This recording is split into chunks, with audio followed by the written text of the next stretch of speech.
morning everyone. My name is Aaron Kenneth Pablo and I'm going to explain our research introduction. So our research introduction focuses on saving on electricity.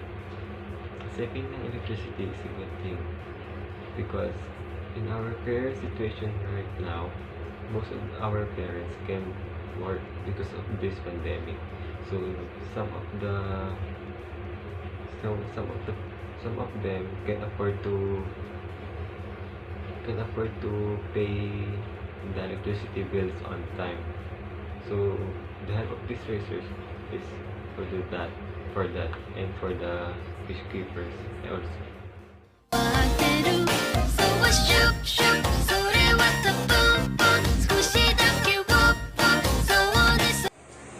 My name is Catherine Alonamichi Mariano from Stanford.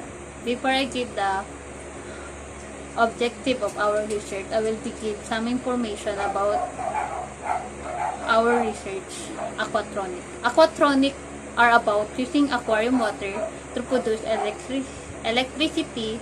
This experiment can help us to save electricity. And now, I will explain the objective of our research. Our experiments are to determine that we can use the aquarium water to generate the electricity. This experiment is just for appliances only because this experiment is not enough to generate for circuit breaker for every house, and that is the objective of our research.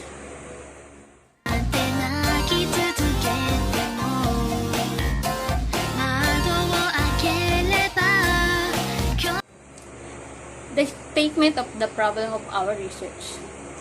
The research aims to answer the following question. Number 1, how can Aquatronic can affect the pet owners? Number 2, how the Aquatronic can affect the household person? Number 3, how the Aquatronic can affect the pets? And that's the statement of the problem of our research. Thank you.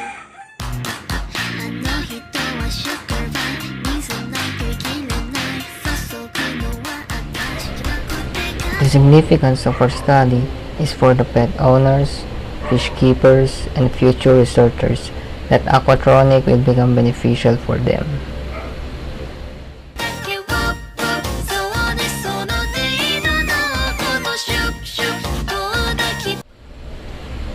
The scope and delimitation of this study is focused on determining that water in aquarium can be used to generate electricity. That involves experimentation on a small base aquarium and to gain knowledge about electricity that can be developed using aquarium water.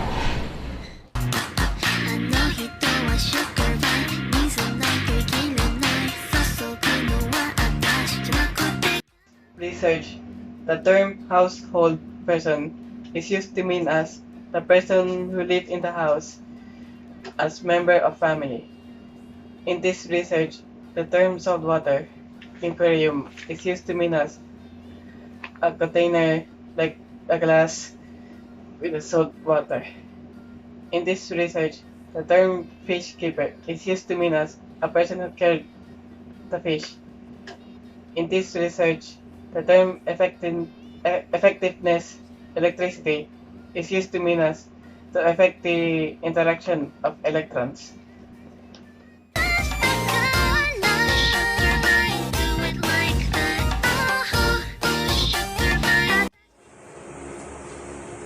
The research design that we use in this experiment are mixed methods, because mixed methods systematically integrate quantitative and qualitative approach to research to answer research question. Mixed method researcher are pragmatic, collect the both narrative and numerical data. Thank you.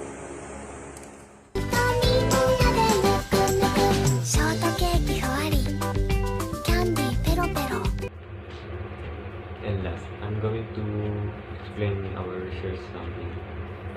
Our research something is we choose purposive something. We choose it because it's easier for us to interview or to ask the person who has a fish at their home. So it's easy for them to answer some of our questions.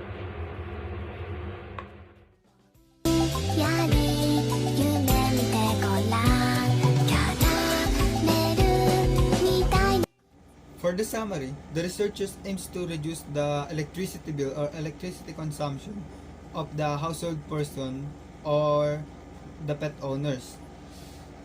Especially these days that pandemic days that the not of the people has work, and it's very hard to find work, so it's hard to pay for the electricity bill. The researchers make mini generator or mini devices that called Aquatronic. This device can make electricity using the aquarium water or salt water. The researchers use a mixed method design for this study. Researchers conducted a face-to-face interview with the respondents to know their own opinion about Aquatronic.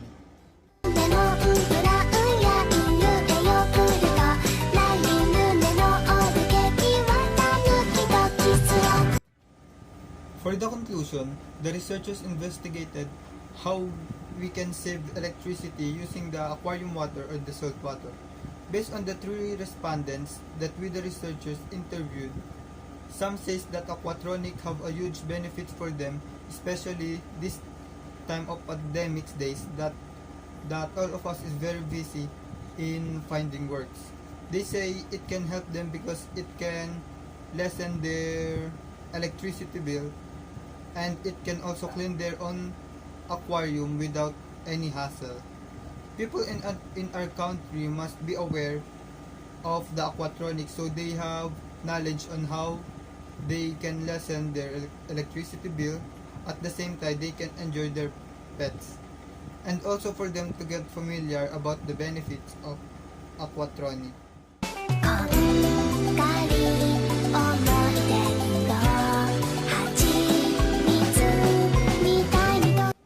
For the recommendation, this research recommend to the pet shop owners to alleviate the existence of very high electricity bill and to help their shop to grow. It also recommend to the fish keepers to support the electricity needs of their fish. Through this, Aquatronic can be used as a source of electricity. It also recommend to the future researchers to further enhance the study. Thank you.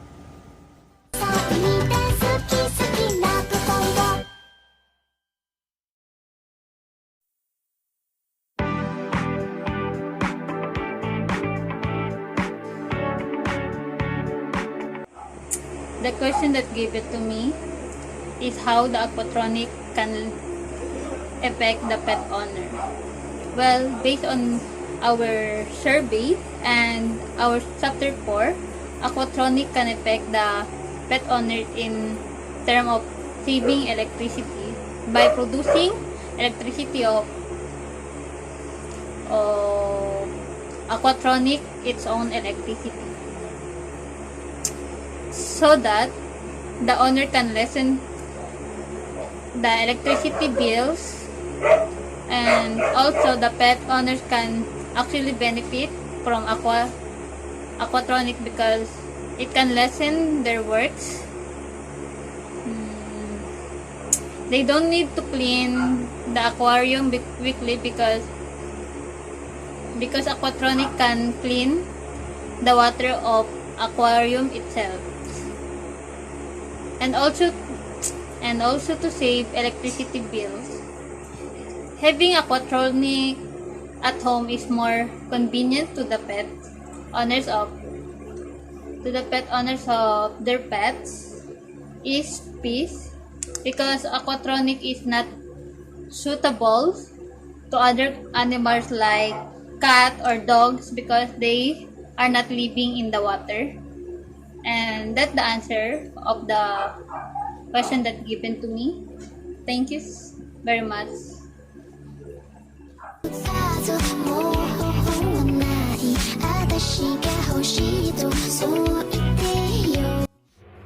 So this is the question that I received from our leader. How the aquatronic can affect the pets. The aquatronic can affect the pets by providing a oxygen to the pet. Providing an oxygen to the pet is can prolong the life of the pet as long as the plants on the aquarium. And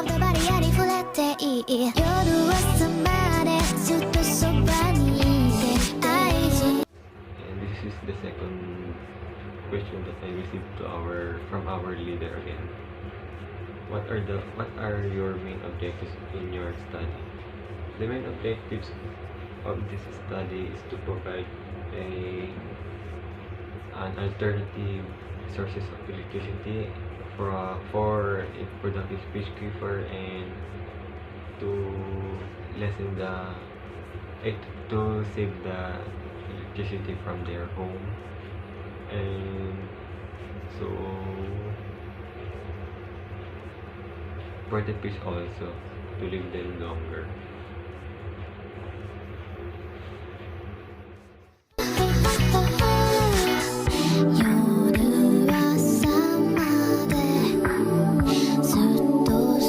And limitation. The experimentation is focused on generating electricity using aquarium water. Based on activity done, we determined that the aquarium water that it can produce certain amount of electricity that can be used for power sources. However, the amount of electricity produced is not enough to use for commercial means and is limited for the purposes of producing electricity by experimentation.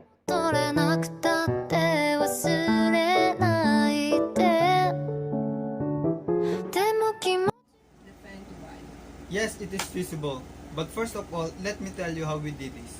On this study, you just need simple things such as copper sheet, aluminum can, rubber band, wires, aquarium water, salt, motor, container, and electrical tape. What we did is we tied the rubber bands in the aluminum can so that the aluminum can separate to the copper sheet. After that, we connect the motor using the wire to the copper sheet and the other wire to the aluminum can. After that, we put the aluminum can and copper sheet inside the container and we add the aquarium water and pour some salt. This study worked because of the copper sheet is positive electron and the aluminum can is negative electrons. These two electrons is called galvanic cell. Galvanic cell is a process when we try to put the salt water inside the container with the copper sheet and the aluminum can. Using the salt water, electrical energy can pass. Electricity produced by the flow of electrons through the copper sheet and aluminum can. The salt water from the aquarium improves the flow of electrons so that it can make a lot of electricity. That's the reason why we can say that it is very feasible to anyone.